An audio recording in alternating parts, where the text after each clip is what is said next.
All right, my streams have started. Again, he didn't hear you. He didn't get you. Doc, can you speak again? Good morning and welcome to Bahamas at Sunrise. I am Anastasia Palacios. Yes. I saw your thing. So you said she was affected by Dorian? Yes.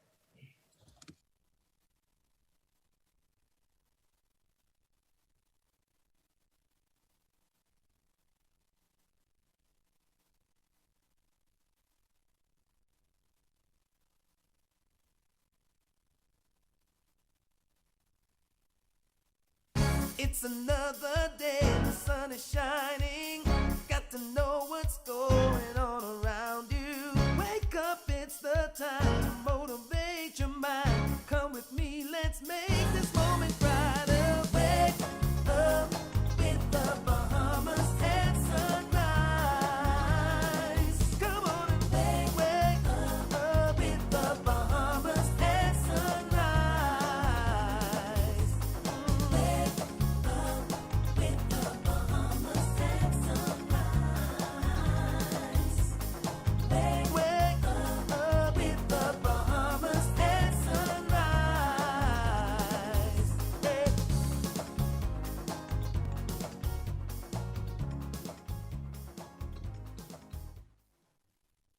Good morning and welcome to Bahamas at Sunrise. I'm Anastasia Palacios, and it is my absolute pleasure to be with you on this fabulous Friday.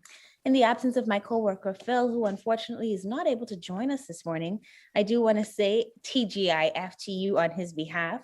Of course, that means thank God it's Friday. And of course, we're grateful that you have joined us for another episode of Bahamas at Sunrise. Well, today is set to be a great day, even though my Phil is missing. And I always miss him when he's not with me. So I'm flying solo today. So that means that you have to keep my company. Make sure that you stay tuned so that we can have a great show together. Now, I always give you guys the heads up when it is time for something to happen, whether that's Valentine's Day or Mother's Day, because I don't want you to forget. I want you to plan properly and make sure that you take extra special care of those people in your life that you love. Mother's Day is coming up. It is going to be next weekend. That's May 8th. And as my grandma would say, God's barren life. We want to make sure that we celebrate all of the moms out there. Now, motherhood is, I will tell y'all, let y'all in a little secret. It's real hard and requires a lot of effort and energy. I want you to remember that there was someone that taught you to walk, someone that taught you how to use the restroom properly, someone that did all of these things for you just to make sure that you got to this point. So we want to honor and celebrate our mamas. So Mother's Day, we're going to be having our annual mother and child look-alike contest. So we're including sons and daughters this year. So if you look like your mom, please send your photos to sparker@tclbahamas.com. That's sparker@tclbahamas.com. The deadline for entries is Wednesday, May 5th at 12 noon. So I encourage you to send those emails in. If you do look like mom, whether it's mother and son or mother and daughter, we're going to have some great prizes for you. The winners are going to appear virtually here on our show on Friday, May 7th. So please include a phone number so that we can call you and let you know whether or not you are a finalist in that competition. In other news besides Mother's Day, as I said, today's going to be a great show. Even though it's only me and you, we're going to keep the energy up. We're going to have some great conversations. And so I'm looking forward to you joining me as we do this together. We have the Senator Kwasi Thompson. He was presented yesterday the Bahamas Business Outlook. You might remember that we're in 2 days of Business Outlook in Grand Bahama. Yesterday, we were there. We're going to continue today. And so we encourage you to still join us today. It's going to be some great sessions today. And just for you to see how good the information is, we have that presentation from the Honorable Kwasi Thompson coming up this morning for you. And Dr. Edwin Demeritte is also going to be joining us. We're going to be discussing Parkinson's disease. And Parkinson's disease, as you know, affects a particular age of our population. There can be early onset Parkinson's. And so we're looking forward to that conversation, learning more about what you can do, learning more about the research that's been happening to deal with this disease. In addition to that, the Bahamas Red Cross's hair, they're going to be doing something special, something called Art Therapy. It's a workshop, and they're hosting it for Bahamian youth who've been impacted by Hurricane Dorian. I'm going to tell you, I'm really looking forward to that because, you know, I think there's so many aspects of our lives where we need to continue to talk about healing from trauma, healing from the things that happened to us. And for so many generations, so many of you, those who are older than me, have endured so many things that, of course, have made you stronger, but that you've never really talked about or discussed. And so this new generation, as we try to continue to just work to get better. We recognize that sometimes a little healing is necessary. So I'm looking forward to this conversation. It's going to be dynamic as we learn more about what the Bahamas Red Cross Society has planned. And that's not the only society we're talking to this morning. We're also talking to the Bahamas Historical Society. They've not been able to meet traditionally the way that they would. You might remember that they do series of lectures about things happening in the country, an awesome museum space where you could learn about all of the people that have passed through our shores. But of course, COVID-19 has impacted that significantly. So this morning, we're going to be having a great conversation with them. And the subject is actually going to be on racial inequality, race relations here in the Bahamas. And so it should be a really, really eye-opening conversation. And I'm looking forward to you joining us with that as well. So we've got all of that coming ahead for you and so much more. I promise to try to make up for Phil as much as possible. But before we get to any of it, we must take a look at weather with our G-Man, Godfrey Burnside.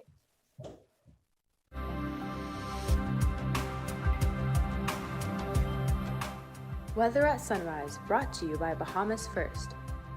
What's first for you comes first for us.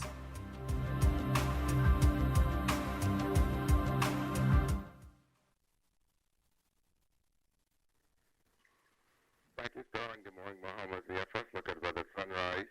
We have a weakening high pressure ridge, while a stationary former boundary just north of Grand Bahama will trigger off a few showers near the area of the Grand Bahama Abergavenny through the weekend. Today, nightly is still weather-wise, partly sunny, hot, and humid. There's a chance of a few showers mainly across the extreme northwest Bahamas, high temperature 89 degrees Fahrenheit. Tonight, we can expect a few clouds on the mild side, the low going under 72 degrees Fahrenheit. And for regional highs and lows across the Caribbean, Barbados 81 and 77. In Jamaica, 81 and 66. In Trinidad, 84 and 75. And the Turks and Caicos Islands, 89 and 72. Across North America, Atlanta 76 and 65. In Raleigh, 79 and 62. In Miami, 88 and 76. Dallas, Texas, 75 and 62. And Toronto, Canada, 48 and 38. Weekend outlook, partly sunny skies, still hot and humid, and there's a chance of a few showers, even a possible thunderstorm. Low temperature daytime will be in the upper 80s to lower 90s, at nighttime in the lower 70s. That puts her up on your first look at the weather at sunrise. I'm Godfrey Burnside. Back to you, Star. Thanks so much for that update, Godfrey. Well, yesterday at the Grand Bahama Business Outlook, Senator the Honorable Kwasi Thompson, Minister of State for Grand Bahama and Minister of State for Finance, gave an overview of critical developments happening in Grand Bahama. We have a portion of that address for you now. Fortunately, today, we can renew our faith and hold firm to our belief in Grand Bahama. Because we are at a major turning point in our difficult road to recovery. It took many months to complete critical public works projects that were essential for the recovery. It took many months to complete delicate negotiations on significant projects that were central to the recovery. We understand that there were some who were frustrated and some who are still skeptical. But I'm here to reassure you that Grand Bahama's recovery is set to take flight. In the past few days and weeks, we have witnessed the first phase of the refurbishment of the Rand Memorial Hospital completed. The sale agreement for the Grand Bahama Airport will be signed today. The initial construction and employment for the Western Atlantic University School of Medicine has started, and the launch of the home porting facility for Royal Caribbean is moving forward. Each of these projects and the many others underway have set the foundation for Grand Bahama's recovery to take flight. We now have tangible signs of this, elements that we can see and experience firsthand which will serve as the footing for continued improvement. We've allocated some $21 million, which most of has already been expended on the refurbishment of the Rand Memorial Hospital, and phase 1 is now complete. Last week, we commissioned the new pharmacy, the children's ward, medical surgical wards, a new ICU, maternity ward, neonatal ICU, infectious disease ward, and operating theaters, offices, chapel, and the cafeteria. The hospital also has a brand new water system that is separate from the city water. It is now self-sufficient with electricity and water in the event of a disaster. The Prime Minister also announced plans for a new 4-story expansion to the Rand Memorial Hospital, and a contract has already been signed with the Beck Group to design this expansion. Additionally, the newly built High Rock Clinic is equipped with isolation capacity, dental services, a staff facility to accommodate on-call staff, as well as patient observation. The clinic also comprises emergency redundancy solar power generators and an emergency freshwater system. I'm also pleased to report that the government clinic in McLeanstown, which was destroyed by Dorian, has now been completely restored and outfitted with a state-of-the-art equipment, including solar panels, which were designed and installed to augment the power supply and reduce electricity costs. I am pleased to announce that at noon today, the government will sign the purchase share agreement with Hutchison to transfer the Grand Bahama International Airport to the government. We can all look towards the construction of a world-class facility that can withstand major storm conditions in the future and return commercial traffic to the island. The airport will be redeveloped and operated under a new management agreement structure, similar to the successful model operating at the Lynden Pinland International Airport. The government set out to strengthen medical tourism, as well as tertiary education tourism in Grand Bahama, both of which are anticipated to receive a significant boost to Western Atlantic. Western Atlantic University School of Medicine plans to operate a School of Medicine in Grand Bahama, where students can earn a doctorate degree in medicine. This concept is not unknown to the city of Freeport, as it follows the Ross University model. Western Atlantic University will offer undergraduate and graduate degrees programs targeting individuals seeking to practice medicine in the United States, Canada, and other countries. I'm advised that the project will inject $115 million into the economy over the next 4 years. Initial construction for the first phase of this project has already begun and is expected to be completed by December of this year. The entire development, which will stretch over time across 50 acres, is scheduled for completion in mid-2024. This project will directly and indirectly provide jobs and economic activity to Grand Bahama. Some 100 construction jobs is anticipated to be made available to Bahamians in both the first and second phases, as well as 200 construction jobs during the larger third phase. Further, by 2022, it is expected that approximately 200 students will be present on campus, inevitably adding to the economy in areas of housing, retail, dining, and much more. By 2025, that number is expected to grow to 500 students. And by 2030, some 1,000 students based right here in Grand Bahama. This is indeed a very exciting project for Grand Bahama. It shows that our island is still a prized place for investment, that beneath the rubble, the rare gem still shines through. While there remains a lot of work ahead of us. We can see a clearer path towards the powerful resurgence of this wonderful island. As I walk through each initiative today, I hope that I was able to allay any doubts and worries about Grand Bahama's future. Our future is bright. The island is steadily on its way to a prosperous recovery. Thank you and good morning. First, it's more than just our name, more than just our achievements. It's our nature, and it's where we put our customers. At Bahamas First, we've refreshed our look, but our nature remains the same.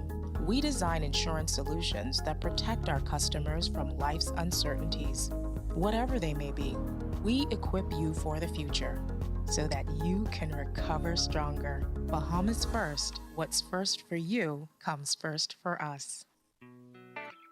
The sports we play depend on the health we build.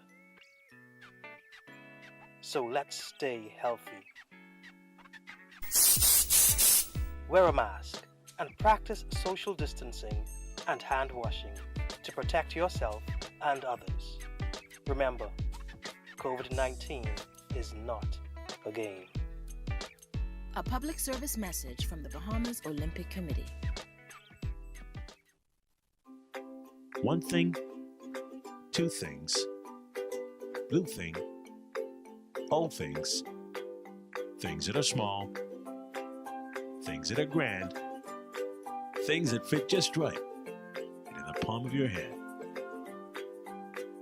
Fox Hill Nursery, a large selection of garden supplies. If you can see it in your mind, you can find it at Fox Hill Nursery.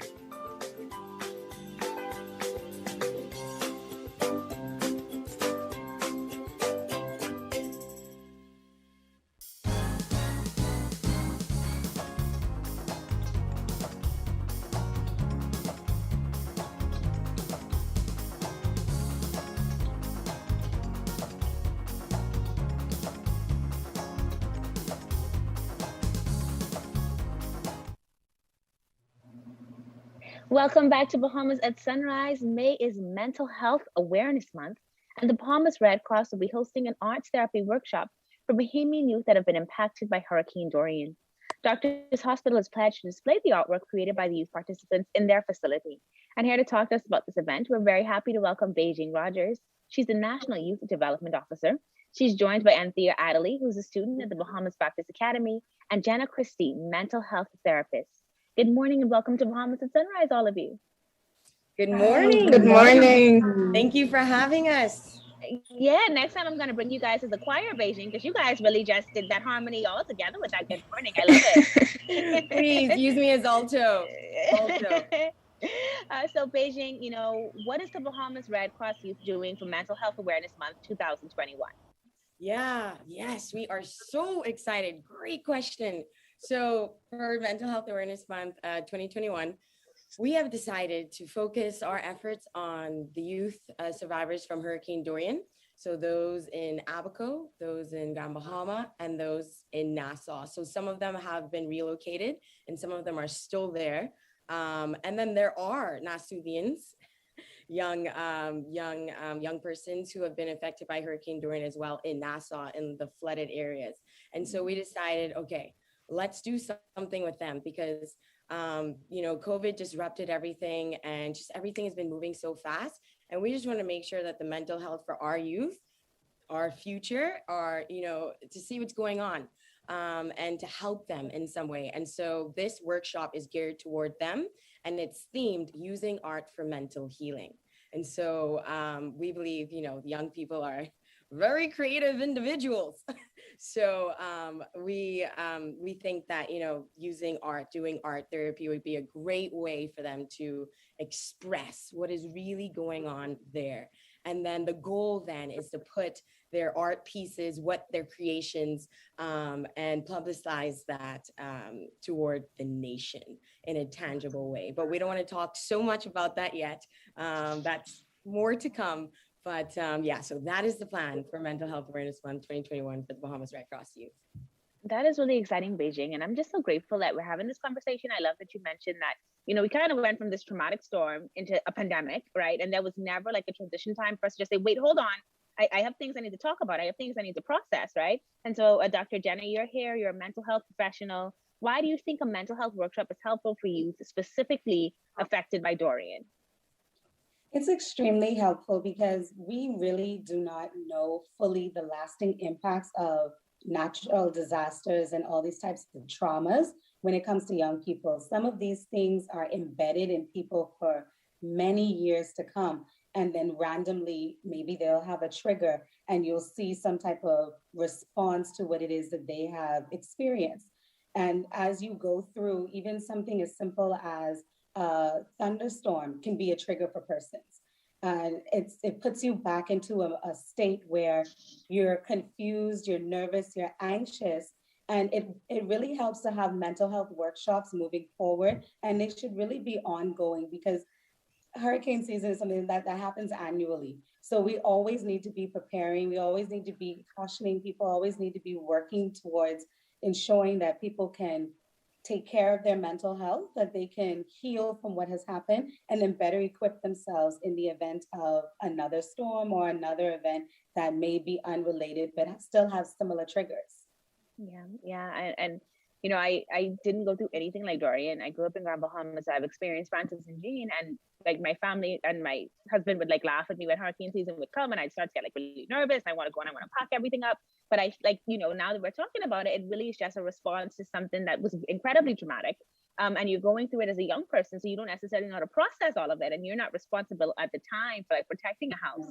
But later on, these things come up, and so it's so important. I'm just so grateful for the Red Cross for this initiative because it's so important that people work through these things. Why did you guys choose art therapy? Like, what types of art therapy do you think are going to be effective with kind of releasing the sorts of tensions that have been built up around this trauma?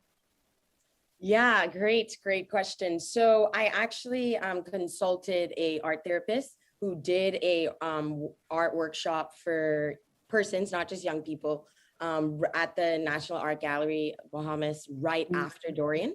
And she mentioned, listen, Beijing, you don't need, extravagant art pieces and paint. And I was like, really? And she goes, no.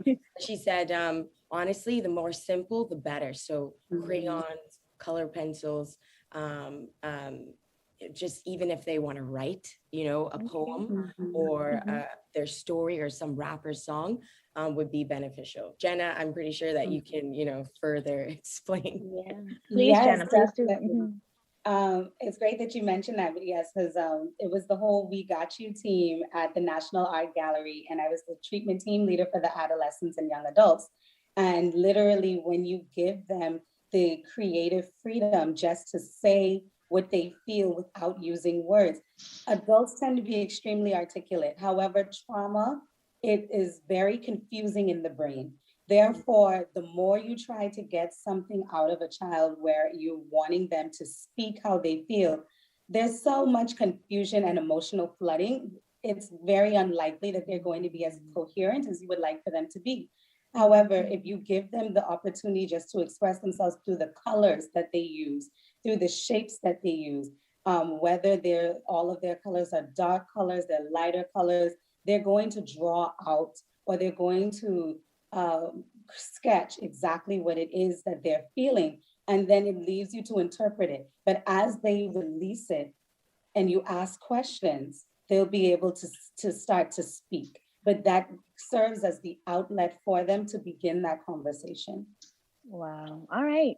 Well, we have a student that's going to be a part of this art workshop. And so I want to talk with you now, Anthea. How did you experience Dorian? Well, I live in Pinewood. And so, Pinewood is prone to flooding. Fortunately for me, I don't live in the areas that get super flooded. I just experienced a little of it. Specifically with Dorian, I experienced roof damage as well. But when I look back and think about hurricanes in general, the prominent thing that stands out is the feeling of anxiety. like thinking about the what ifs, like what if this happened, what if that happened, just thinking about my safety, not only my safety, but the safety of my family, the safety of my family here in Nassau. That during time, it was a stressful time. And I got through knowing that if something was to happen and help could be rendered, that it would be rendered, because we have so many kind hearts in Nassau. And I was thinking about it, and I'm like, that's the beauty of it all.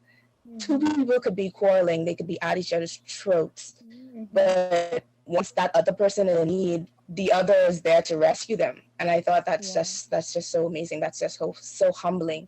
So yes, I would have experienced traumatic experiences during the hurricane seasons, but I'm able to get through it, and I'm grateful. Yeah. Are you looking forward to the art therapy session? Do you think it's going to be good? Yeah. Yes, I am. I think it's going to give me a way to express myself. So I'm excited.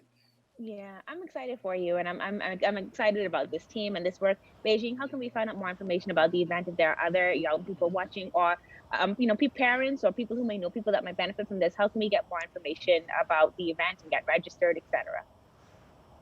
Great question, Star. I love it. So you can follow us at Bahamas Red Cross on Instagram and Facebook.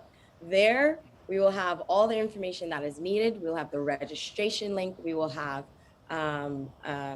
we would even have mental health tips, because we are making a whole campaign for Mental Health Awareness Month 2021 on social media. So anything that you need to know about anything that Bahamas Red Cross Youth are doing, please follow us on Instagram and Facebook. Very easy, Bahamas Red Cross. Nothing else that you have to remember. And that's where you can reach us. Thank you. Well, ladies, I want to thank you so much for coming on Bahamas at Sunrise this morning. Beijing to you and your team for organizing this. Jenna for being a part of that original team that would have worked through this with our survivors of this traumatic experience, and just all of you working to just continue to bring mental health to the forefront. It is so important that it continues to be normalized, a continued part of our conversation, that we're just all working toward healing, right? Which is such a beautiful thing. And Anthea, I look forward to just great things from you. I know you say you can't wait for this art therapy to express yourself, which you did a pretty good job of expressing yourself this morning. So we're grateful for young people like yourself, and just looking forward to great things in your future. Thank you all for joining us this morning on Bahamas at Sunrise. Thank you so much. Thank you. I loved it. And love to have you. You're watching Bahamas at Sunrise. We'll be right back. The Bahamas and the world has been waging the war against COVID-19 for over a year now. In that time, much of our daily life has been irreversibly changed by lockdowns, job losses, and deaths in our families. As facial masking, hand sanitizing, and social distancing have become the new norm, the team at Doctors Hospital applauds the Bahamian public for doing your part to control and contain the spread of the COVID-19 virus. It is time to take the fight a step further. With the COVID-19 vaccine now available, we encourage Bahamians to continue the fight and do your part in getting vaccinated. Please continue to be vigilant, wear a mask, and social distance. For more information on the COVID-19 vaccine, visit www.doctorshosp.com. Doctors Hospital, trusted and best care now. Isn't your health worth it? Our world has changed. Many businesses have been closed for months with little or no access to their customers until now. Rev Media can help you remain connected to your customers. Our trusted customized advertising packages and personalized consultants will provide your business with immeasurable support during this challenging time. Your customers are already watching. Rev Media can help you to remain connected. Call us today. Let us help you.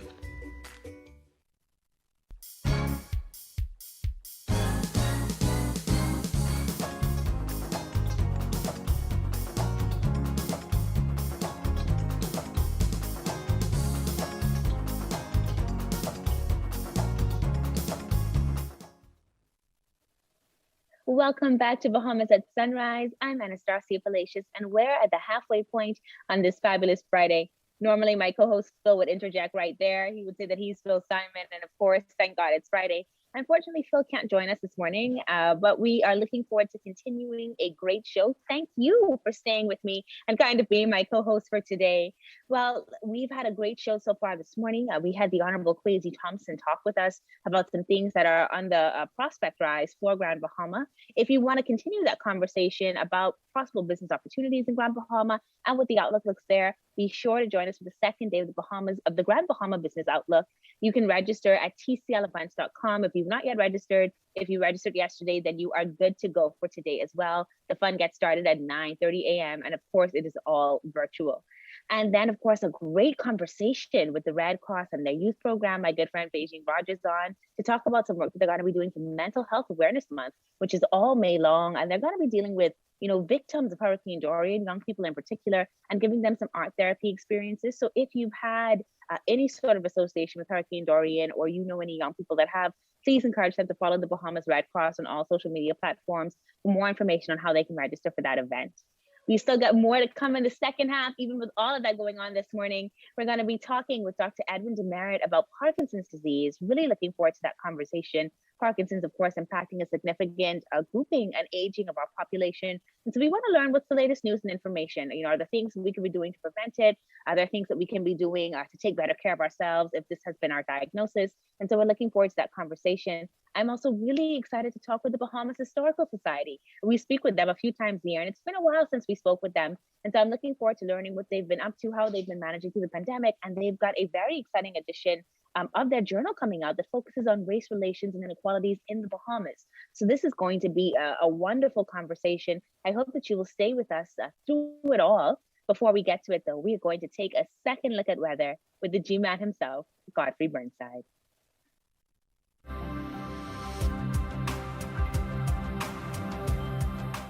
Weather at Sunrise, brought to you by Bahamas First. What's first for you comes first for us.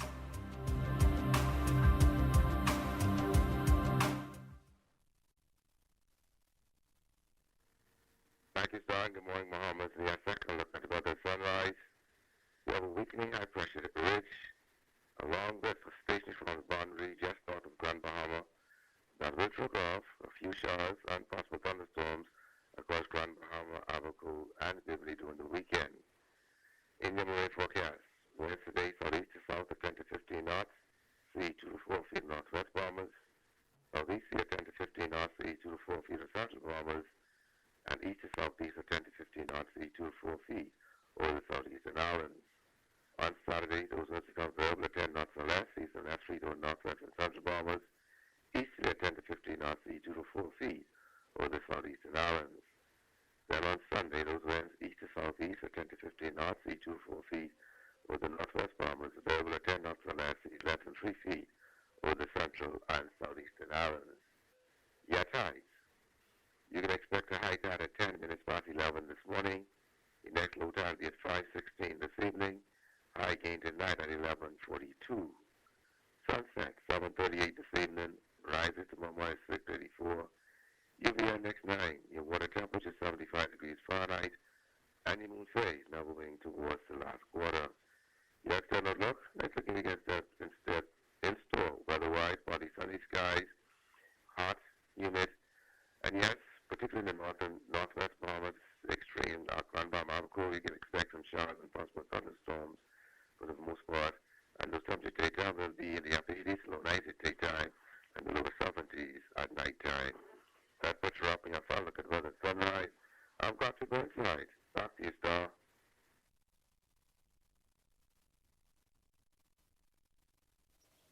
Thank you so much, Godfrey. Well, it's the last day of April, and we could not end the month without this important conversation. April is Parkinson's Awareness Month, a month dedicated to raising awareness about Parkinson's disease. And here to talk to us about this, we're very happy to welcome Dr. Edwin Demeritte. He is a neurologist with the Bahamas Neurological Center. Good morning, Dr. Demeritte, and welcome to Bahamas at Sunrise. Good morning, and good morning, Bahamas. It's a pleasure to be here. An absolute pleasure to have you with us. Let's get started right away. For those who may not be aware, is there a definition of what is Parkinson's disease? Okay, Parkinson's disease is what we call a neurodegenerative disorder, meaning it's progressive. It affects the nervous system, particularly the brain.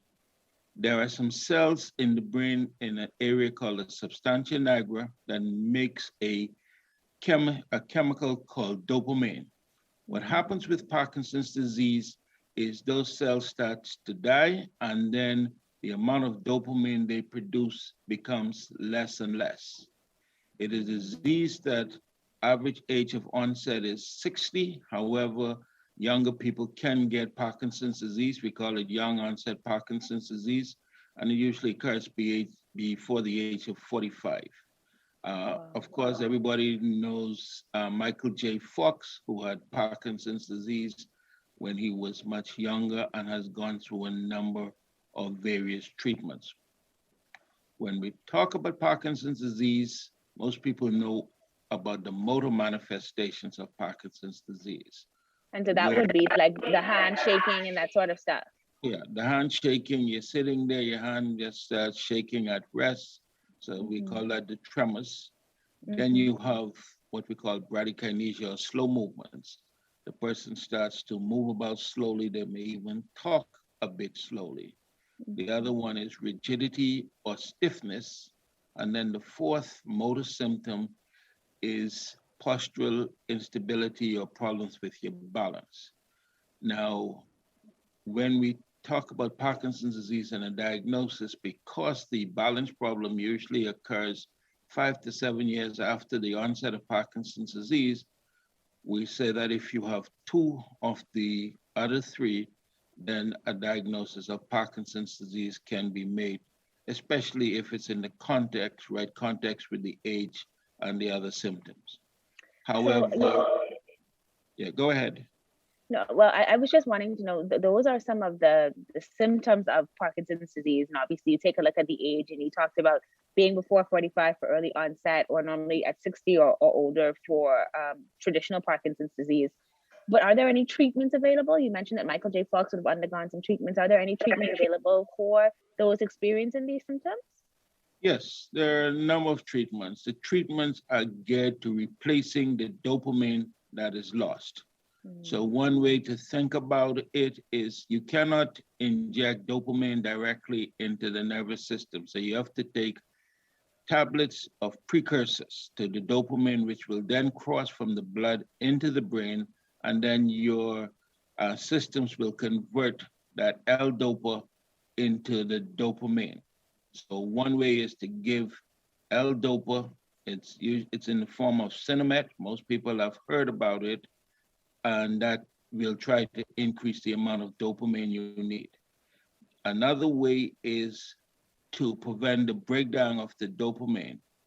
Even in the brain, after the dopamine is released, the brain will break it down. So if you use a chemical that will block the enzymes that break it down, then the dopamine levels will increase. And the third way to deal with the dopamine issue is if you have a similar drug that looks and acts like dopamine, that will bind to the receptors on the dopamine.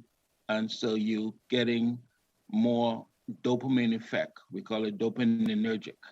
Now, those are the way you can deal with the medication. Now, you have other treatment options like deep brain stimulators. You have some other medications that will also work. So dopamine, although it is the predominant mechanism for Parkinson, is not the only way. And then you have non-medical treatment. Staying healthy, eating a healthy diet, exercise. Years ago, they came out with the slogan, "A movement is life," and they're quite right. You have to move about, you have to do your exercise, because what you're really looking for is to have a full and productive life. Yes, people who have Parkinson's disease, they may slow down, but the mind is kicking. They've made valuable contributions to society. So you really want to optimize their treatments.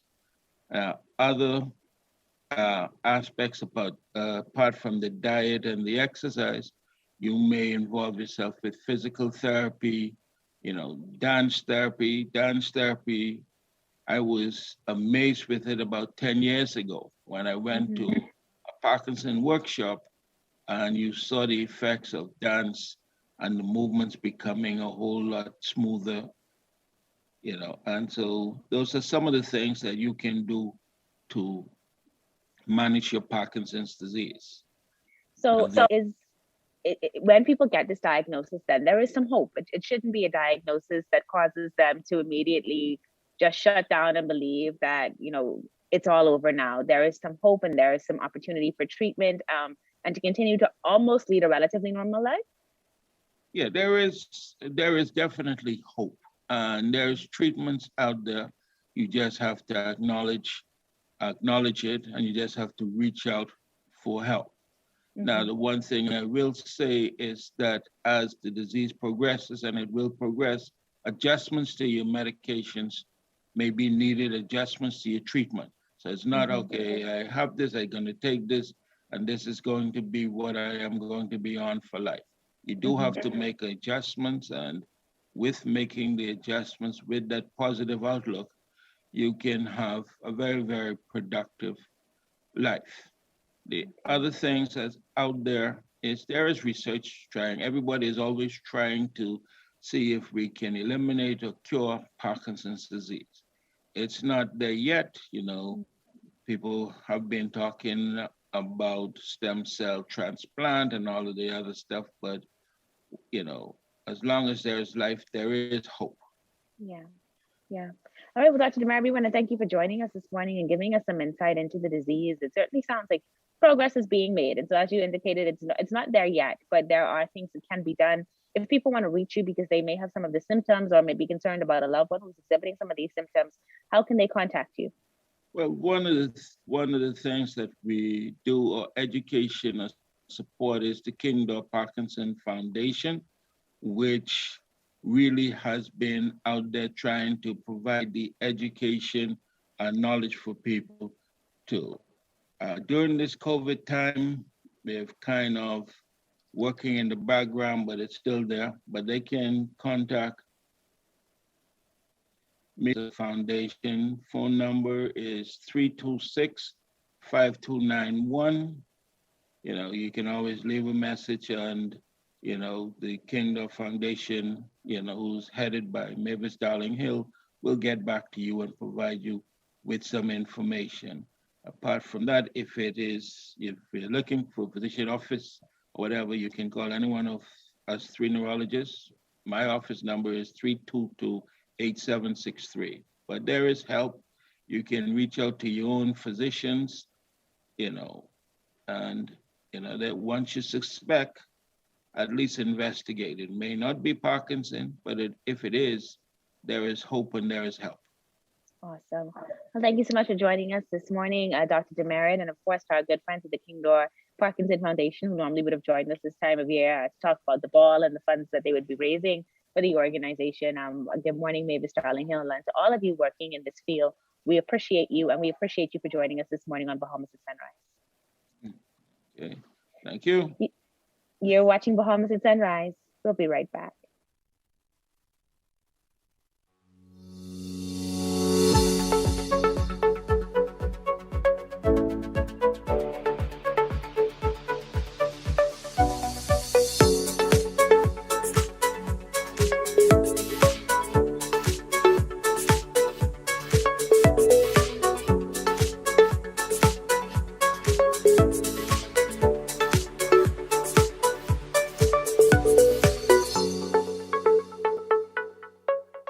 Bahamas at Sunrise kicks off the new year in style with a fashion series hosted by yours truly. It's Fashion with Cardell McClown, your guide through all the seasons, from challenges to interviews to fashion shows. We'll help you create your style, build your brand, and celebrate the best in Bahamian fashion. It's big, it's bold, it's fashion with Cardell McClown.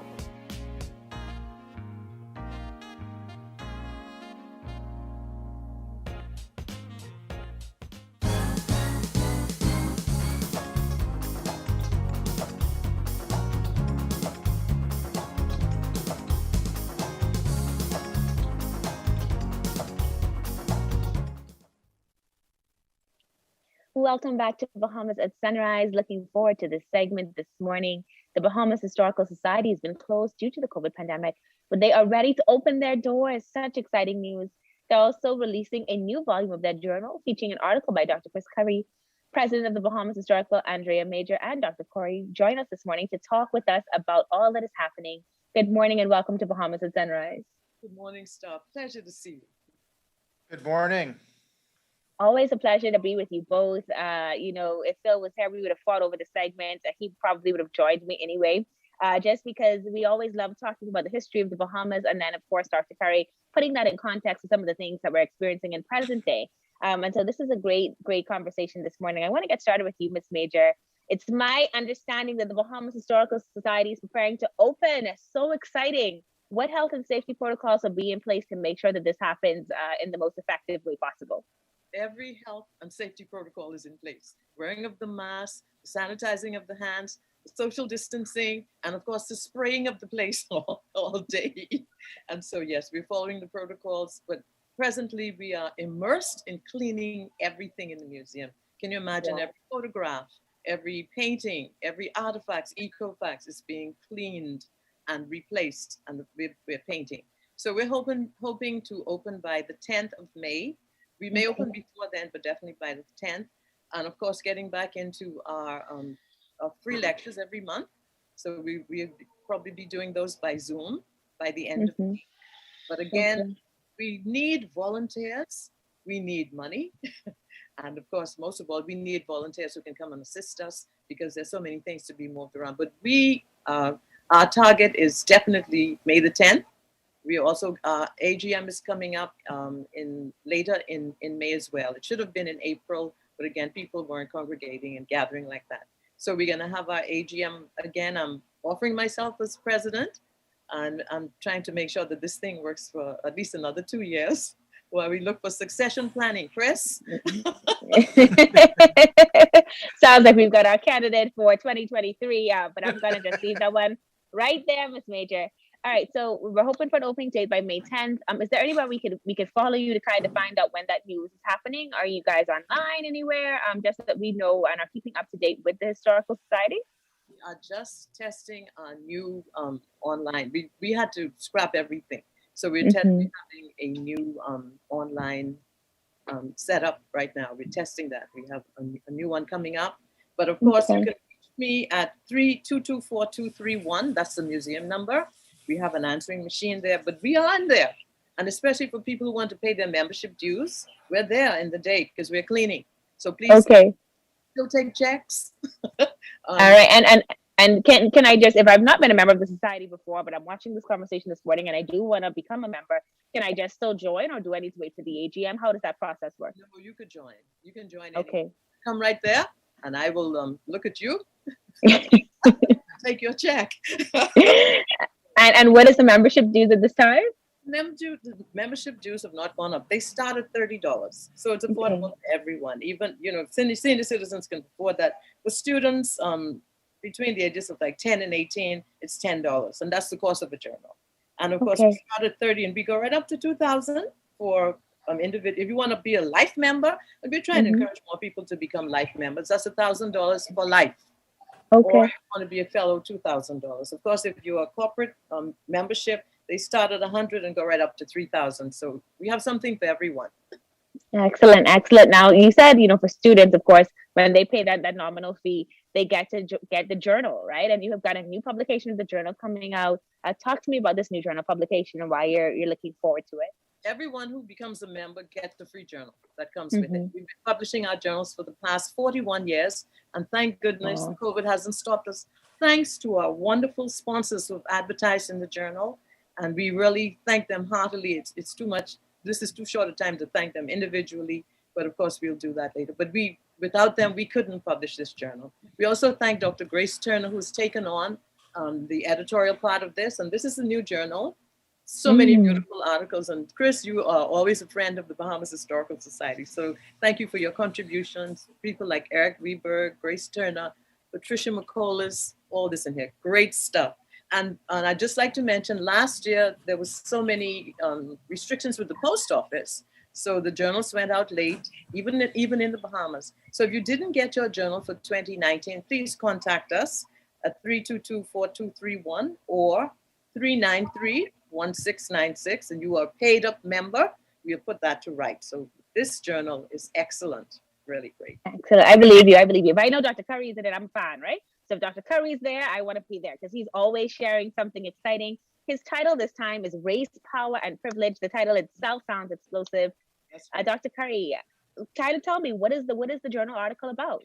Well, last year there was this huge social movement that was really brought about by a number of injustices in the United States. And we know recently in the news, the case of George Floyd and Chauvin, the perpetrator of that crime, has gone on the news reels and media in the US. So I guess I was spurred by what I was watching last summer.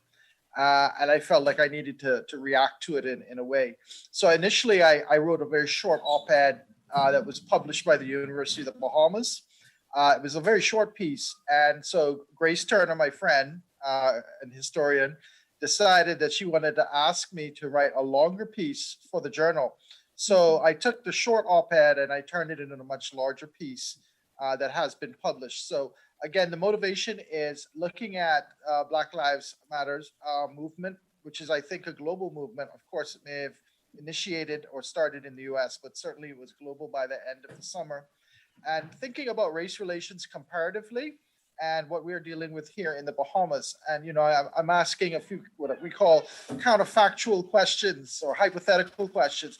Would George Floyd had received the same treatment, or Breonna Taylor, had they lived in the Bahamas? What would our race relations look like? What would our system of law enforcement been like in reacting to persons like Botham Jean and others who were unfortunately and brutally murdered at the hands of white police officers? So it's always good to ask questions like that when these situations arise, and it allows us to have a conversation about race relations across the waters and across the divide of nation-bound territories.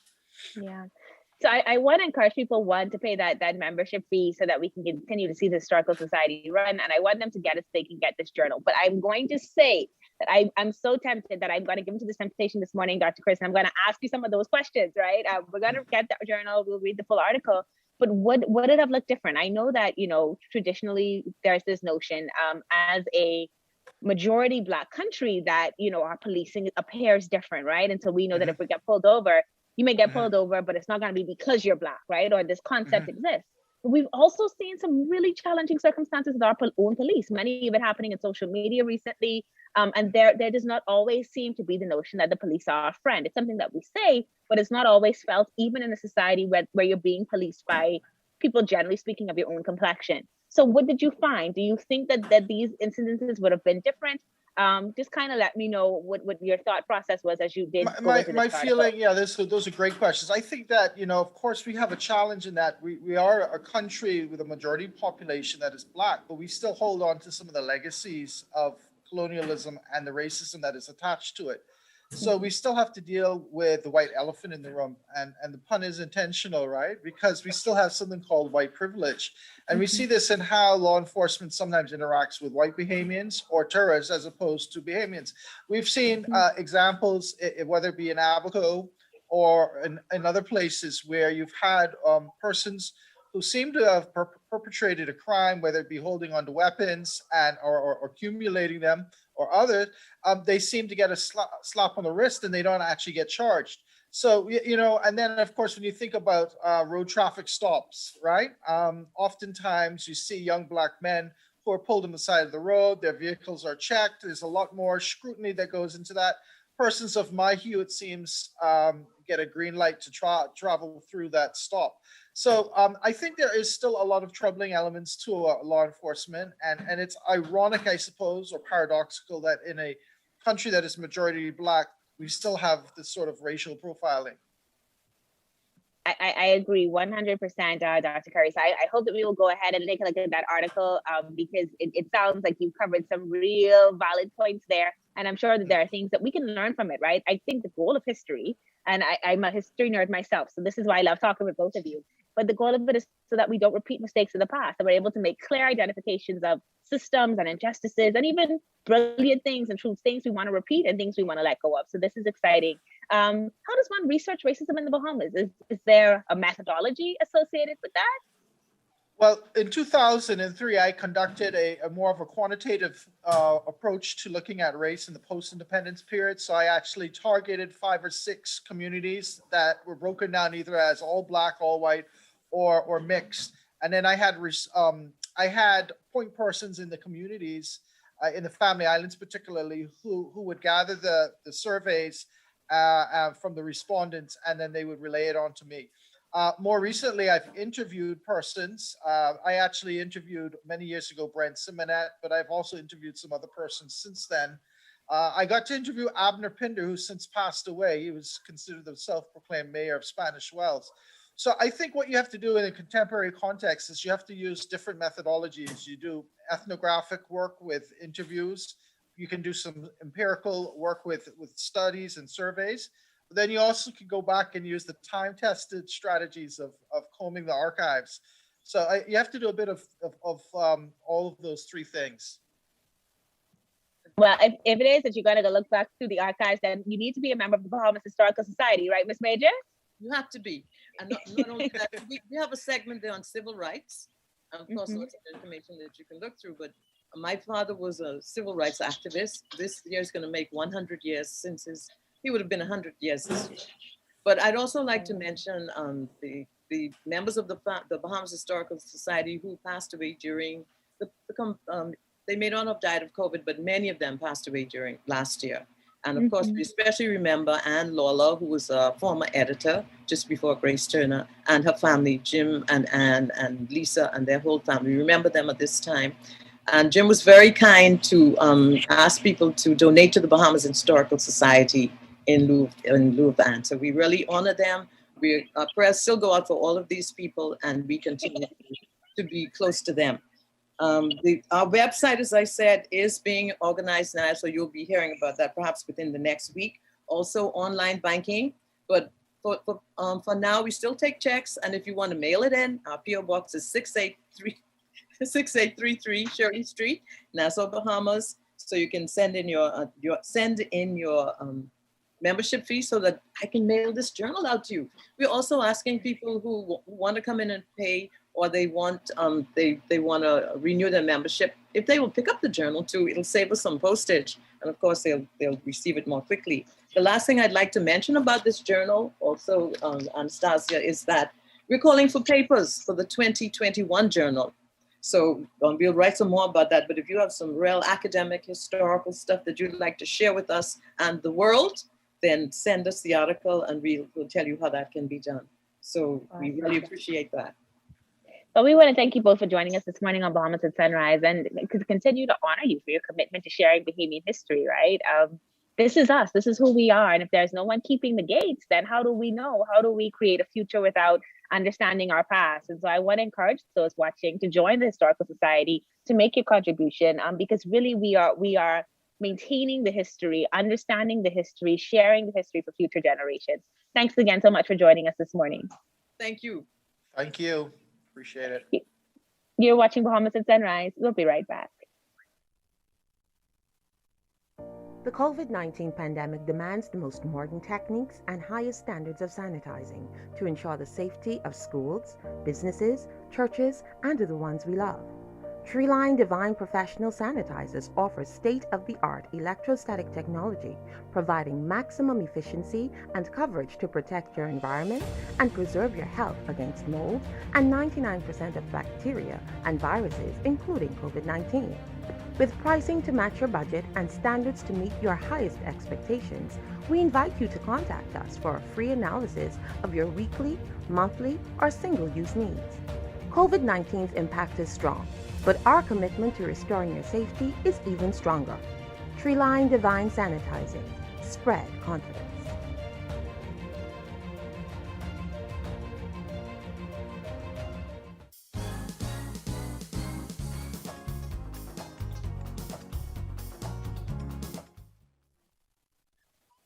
Well, that's going to do it for us here on Bahamas at Sunrise. We're so grateful that you joined us for another episode, and we hope that you truly enjoyed the show. It was always a pleasure to host, always a pleasure to be with you, and always a pleasure to just learn learn so many things about what's happening in our country. We are looking forward to a wonderful weekend. I hope that you will enjoy, and hopefully my good friend Phil will be back with me on Monday. So make it a safe and enjoyable weekend, Bahamas. We'll see you then. Bye.